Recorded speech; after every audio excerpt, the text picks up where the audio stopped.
the man suddenly discovered with horror from upstairs that the pavement on the street seemed to have come to life and had mysteriously fused with the old man's body. Before he could react, rescue workers tried to pull the old man out, but by then, his legs had already become part of the pavement, making separation impossible. Thus, the rescue workers could only watch helplessly as they slowly turned into the pavement. After seeing the news on TV, the two felt as though the sky had fallen. It turned out that an unknown virus had erupted on Earth, causing infected individuals to merge with surrounding objects. Many mountain climbers had turned into stone statues. In the early stages of infection, small flesh-colored bumps would appear on the body. Upon witnessing this scene, Jack rushed to the bathroom to carefully inspect his own body for any such bumps. After confirming he was safe, he took a magnifying glass to check his girlfriend. Only after confirming she was also safe did Jack finally breathe a sigh of relief. Seeing the terrifying news on TV, Jack realized he couldn't just sit idly by. So the next morning, he sealed all the doors and windows in his home with plastic sheeting and tape, then conducted a thorough disinfection of the entire house. He thought this would keep him safe, but what he didn't expect was that the spread of this unknown virus far exceeded his imagination. In just 3 days,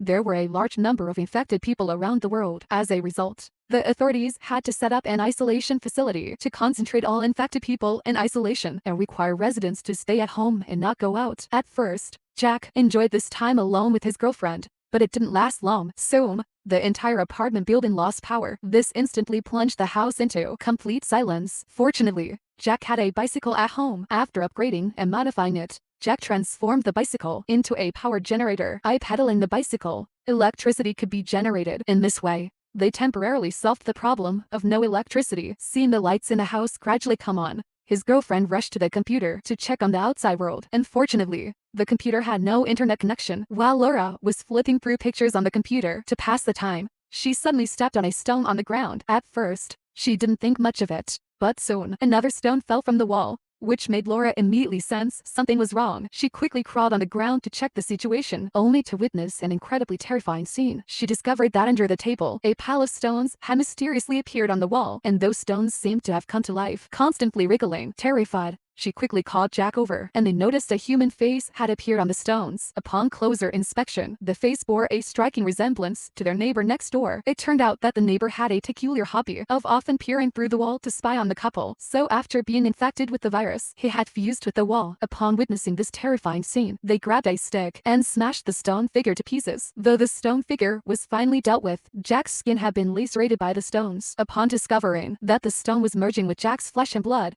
Laura immediately sensed something was wrong. To prevent her boyfriend from turning into a stone figure, she quickly took out a pair of tweezers and carefully removed the stone pieces one by one. Ultimately, Jack fainted from the intense pain. Fortunately, the